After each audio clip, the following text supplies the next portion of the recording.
afternoon, and welcome to Live with Margaret. Today we have world-renowned poet, writer, pornographer, Josephine Gatoreater. Let's welcome Dr. Josephine Gatoreater. Hello, Josephine. Hello, Margaret. Well, we know recently in the news and other things, people have been going on and on about this thing we call cybersex. Can you tell us a little bit more about cybersex? Why yes, Margaret, I think I can. Cybersex is a safe and potentially anonymous way to find sexual satisfaction. Okay, so see, whether you choose to engage in cybersex with a mate or with an anonymous partner online is a low-pressure way to explore your fantasies and desires without the potential embarrassment of face-to-face interaction. So you're telling me anyone can have cybersex? Young, old, 10-year-olds, 80-year-olds? Well, I obviously wouldn't suggest it to the younger bunch, but I'm going to suggest this to the crowd that knows what they're doing, Margaret. I would say, first off, you're going to want to find a willing partner. What would you consider willing, Josephine? Like I stated before, you know, you can find this with a spouse or an honest partner online.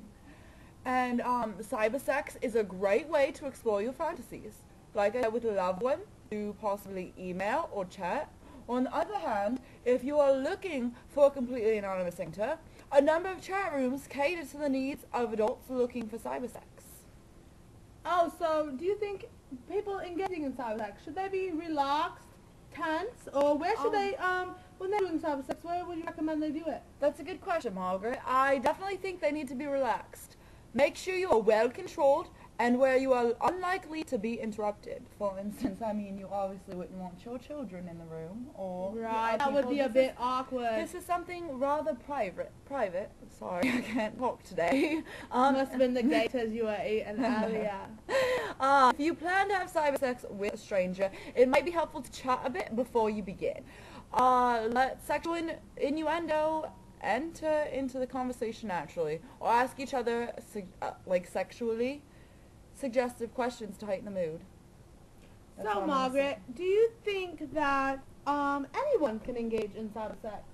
I mean, anyone. Do you recommend it for a married couple who's been married for 40 years and the man just isn't getting it from his wife and he needs to walk off his wanker anyway? Well, you're quite bold, Margaret. Thank you, Josephine. Thank you. I am one for faithful, dedicated relationships. So, obviously, I don't think a married man, I think he needs to work that out. That's a whole different story. I think he needs to work that out with his loved one. Or maybe he's looking for some more excitement. His loved one can actually make the home screen. That's a good relation. If you want to spice up your marriage a little bit, make a new scene there. Introduce yourself into a new person, then you can get it going that way. Build up a little bit of excitement. Well, I'm going to say, allow your imagination wild, people. The idea behind cyber is to have fun and explore your fantasies. Allow yourself to slip into a fantasy at your partner's urging to take control and get yourself sorted. I can't talk.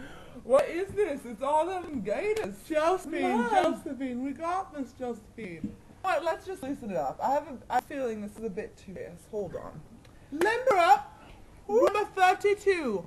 Limber up and always wear your seatbelt because you get eaten by a zombie. The race.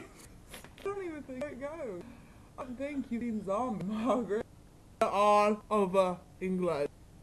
You need to... Alright, anyways, it seems our host here is a bit of a loony. Set the scene by imagining a secluded beach, a stranded elevator, or some other scenario that just gets your blood pumping, baby. Margaret? I need more questions. Yeah, like, now when they're doing this, what exactly is cybersex entail? Like, they're just words? Are they actually getting any physical? Do they ever meet and get physical that way? That's a good question. It could build to that level.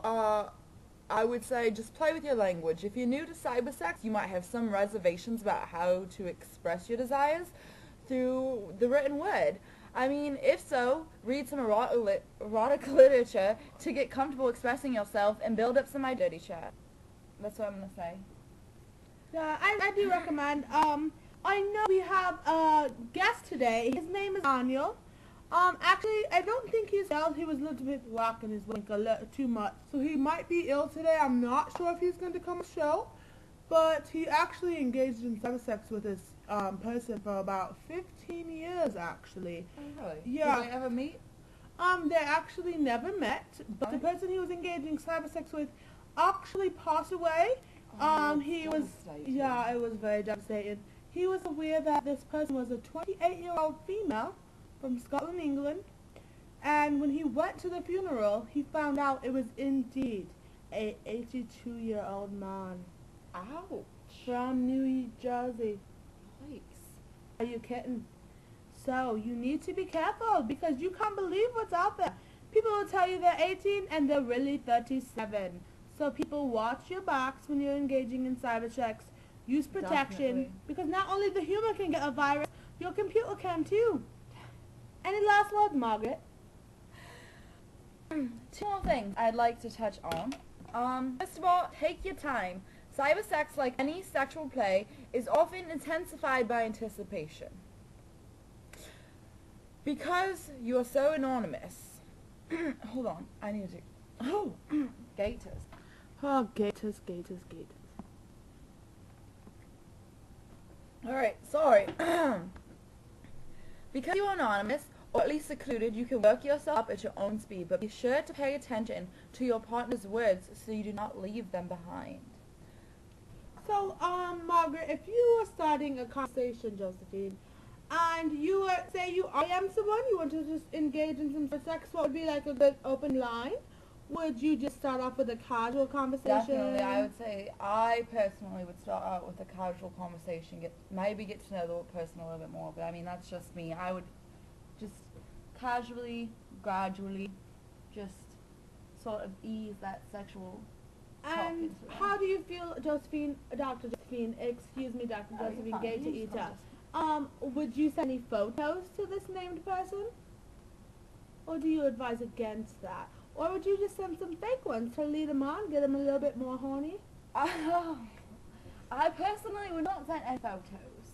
That, to me, that's it. Too forward. I mean, you never know who's out there. You never know who's going to see those. Like, you know. Right. You know. Right, Just they be can careful. come from Protect anywhere. yourself. Definitely protect yourself overall. Would you ever meet the person that you're engaging in CyberSex with? And possibly take that into real sex, hard, dirty penetration? Margaret, I do not feel comfortable enough to answer that question. I'm sorry. But I can, one last I would like to touch on. Well, I'm sorry, Margaret. No. This is Penn and Teller Live. And Penn and Teller quite dirty, folks. So, we are literally on our channel. I mean, if you want to go over to the deal, that would be quite recommended. You know, I might do that, but you invite me on the show. So Yeah, I forgot. If you like to finish, Dr. Josephine. To finish by saying, enjoy your body. The point of CyberSex is to simulate the act of sex through words and masturbation. Let the words be a guide to your fantasy as you please yourself physically. Done. So, how do you have CyberSex?